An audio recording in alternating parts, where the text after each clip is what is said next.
It's your birthday today. Ṣàmájó ṣàmáyọ̀ ṣẹ́ o. Ọmọ ọlọ́jọ́ ìbí. Àbá ẹ̀ yọ. Arẹwà afẹ́fẹ́ rere ló fẹ́ lójúmọ́ òní. Bó ṣe kéde ọjọ́ tá a bó lóríire ọmọ ológo tó kárí ayé. Àbáyọ̀mí Ọlásùnkànmí la bí sínú ẹbí Abíọ́dún. Ilẹ̀ bí náà bá fi ń gbòòrò. Ǹlẹ́ o ọlọ́jọ́ bí òní. Ọ̀tá ìbáyọ̀mí Ọlọ́run ni ò jẹ́.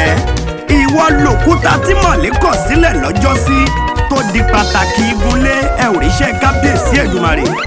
Àyìnládé o ọjọ́ tàbí ẹ ló pé mẹ́rin kó máa yan fanda.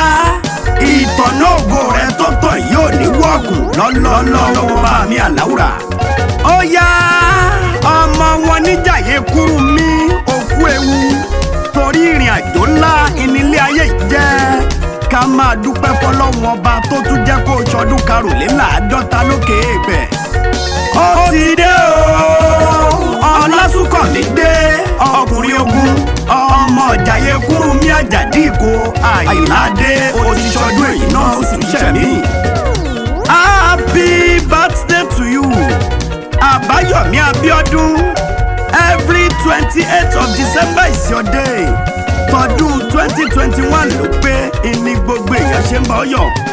Ọlọ́jọ́ bí òní o olówó orí Táílolú ẹni àyẹ́sí kúkú ni á gbogbo èèyàn ṣe ń gbé ọ gẹ̀gẹ̀.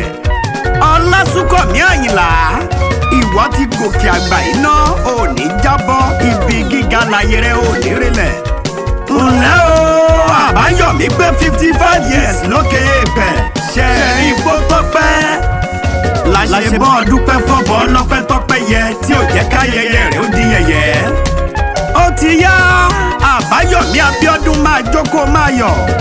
Alàgbàlúgbú omi òkúkúkú ni ẹ́. Onínúure ẹlẹ́yinjú àánú ẹni tó ń fẹ́ kọ́mọ lẹ́yìn náà ó gòkè. Ọlọ́jọ́ bí òní o bàbá Ayọ̀délé ò ní kọ́jú kú. Bàbá Olúwa tóbi lọ́ba ire lójú owó ní kó gbé ọ máa ríre. Bàbá tèmi tọ́pẹ́ ó ti ṣọdún èyí náà ó sì tún ṣẹ̀mí. Bàbá Olúwa pẹ̀lú mi o èrè lóbìnrin jẹ́ lábọ̀ ọjà ó kéré oko délé láti Manchester lọ́la kábíyèsí Èdùmàrè. Ó yá aláṣẹ IPP multimedia lónìí ó pọ̀ orí Ọlọ́run láyé òun ó kọjá OPP tó pọ̀ pa. Ǹlẹ́ CEO Essential Farms Limited ajá máa bá yín ná ẹ ò ní mọ̀ọ́ṣe. Ó ti yá Àbáyọ̀mí Abíọ́dún jẹ́nbọ́ délé bàbá tó bí ẹ lọ́mọ. Ìwọ lọ́mọ Ìjàyè Kúrúnmí o Kúrúnmí Àjàdí Ìkó Kúrúnmí tí ń kumọ lójú kumọ lẹ́nu. Ààrẹ pè ọ́ ò dífá bí ifá rẹ̀ bá fọre tá ààrẹ kò fọre ńkọ́. Ààrẹ lákìtàn ó má di ẹbọ wálé. Kò jí bẹ́ẹ̀ ni kò wí adìẹ ló ṣàgbákò aládìẹ ń lọgun ààrẹ ń lọta nílé bàbá tó bí ẹ lọ́mọ. Bá ààrẹ bá fúnni ládìẹ sìn láàárọ̀ àfi gbọmọ ẹran lọ́wọ́ ẹni. Ààrẹ Ọ̀nà Kakanfò Kúrúnmí Ọ̀nàlù ààrẹ agbákẹ̀ lọ́wẹ̀ àtọ́rọ̀ ń gbogbo bí ẹni bọ́lẹ̀. Ilá tiri kó ikọ̀ tiri wẹ̀wù ẹ̀jẹ̀ ni wọ́n kílé bàbá tó bí ẹ lọ́mọ. Ikọ̀ ṣoṣo tiri pẹ́kú ìwọ tiri pẹja òkè tiri máa wò ó eégún tiri rẹ́rìn àgbo tiri kàn ògiri tiri wó ọkà bàbà tiri wo lóko lójú. Bọ́mọdé bá wá gbàlagbà jẹun títìrì lọ́pẹ́ nílé bàbá tó bí lọ́mọ. Ọlọ́jọ́ bí òní o Àbáyọ̀mí Abíọ́dún ó tún yá jẹ́nbọ́ dé gbórí àṣà nílé ìyá tó bí ẹ lọ́mọ. Àwọn lọ́mọ gbórí àṣà ọlọ́mọjọ́bí àwọn lọ́mọ aṣáwó kó gbé ní ọmọ àṣetùtù kó gbèyàn. Ìran ìyá tó bí ẹ lọ́mọ adájọ́rò má pàwó.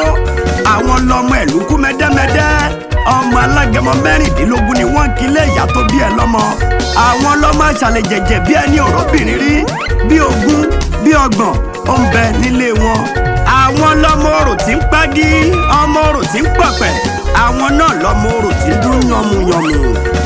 Ọlọ́jọ́ bí òní o Àbáyọ̀mí Ọlásùnkànmí Abíọ́dún aláṣẹ IPP multimedia aláṣẹ Essential Farms Limited bó o bá ń gbọ́ kíkì gbogbo olólùfẹ́ rẹ̀ pátá ni wọ́n ń pè happy birthday to you.